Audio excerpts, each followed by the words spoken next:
Technology యుగంలో cyber నేరగాళ్లు రోజుకో కొత్త పద్ధతితో మోసాలకు పాల్పడుతున్నారు. ఎప్పటికప్పుడు కొత్త పంతాలు రెచ్చిపోతున్నారు. తాజాగా వాట్సాప్ యూజర్లను లక్ష్యంగా చేసుకుని మరో కొత్త తరహా సైబర్ మోసానికి తెరలేపారు.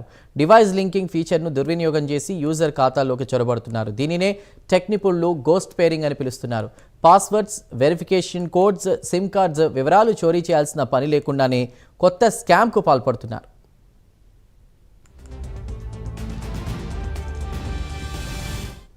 ఈ గోస్ట్ పేరింగ్లో సోషల్ ఇంజనీరింగ్ది కీలక పాత్ర.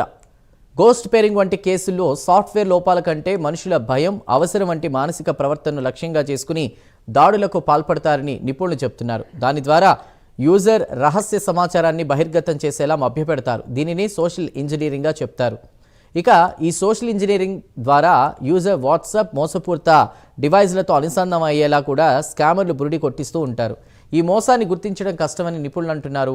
మనకు తెలిసిన కాంటాక్ట్ల నుంచి hey I just found your photo అని మెసేజ్ వస్తుంది. ఆ లింక్ను క్లిక్ చేస్తే ఫేస్బుక్ ఫోటో వ్యూయర్ తలపించేటువంటి నకిలీ వెబ్ పేజ్ డిస్ప్లే అవుతుంది. అందులో కంటెంట్ చూడాలంటే వెరిఫై చేయాల్సి ఉంటుంది. బయటకు ఇది సాధారణ భద్రతా ప్రక్రియలా కనిపించినప్పటికీ అంతర్లీనంగా డివైస్ పైరింగ్ ప్రక్రియ మొదలవుతుంది.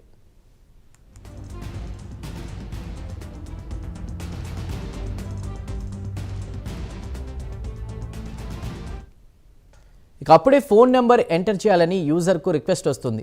దాని తర్వాత న్యూమరిక్ పేరింగ్ కోడ్ను వాట్సాప్ జనరేట్ చేస్తుంది. ఆ కోడ్ను వాట్సాప్లో ఎంటర్ చేయాలని నకిలీ వెబ్ పేజ్లో సూచన కనిపిస్తుంది. ఇది సెక్యూరిటీ తనిఖీల్లో భాగమని కూడా ఉంటుంది. యూజర్ ఆ కోడ్ను ఎంటర్ చేసిన వెంటనే తనకు తెలియకుండానే స్కామర్ డివైస్తో వాట్సాప్ ఖాతా లింక్ అవుతుంది. దీంతో వాట్సాప్ వెబ్ యాక్సెస్ మొత్తం హ్యాకర్ల చేతిలోకి వెళ్ళిపోతుంది. అంతే, ఇక అప్పటి నుంచి బాధితుడి మెసేజ్లన్నింటినీ కూడా హ్యాకర్లు చదవగలుగుతారు. అంతేకాదు యూజర్ పంపినట్లే ఇతరులకు సందేశాలు పంపే అవకాశం కూడా ఉంటుంది. ఇంకో ట్విస్ట్ ఏంటంటే తన వాట్సాప్ హ్యాక్ అయిందనే విషయం యూజర్కు తెలియకుండానే జరుగుతూ ఉండడం ఈ స్కామ్ ప్రత్యేకత.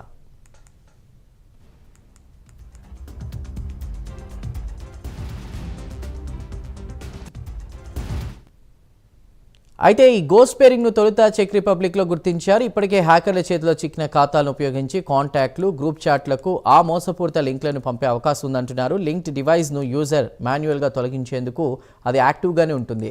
యూజర్ దాన్ని గుర్తించే వరకు కూడా ఈ ప్రక్రియ జరుగుతూనే ఉంటుంది. దీనిని నివారించేందుకు నిపుణులు పలు సూచనలు చేస్తున్నారు.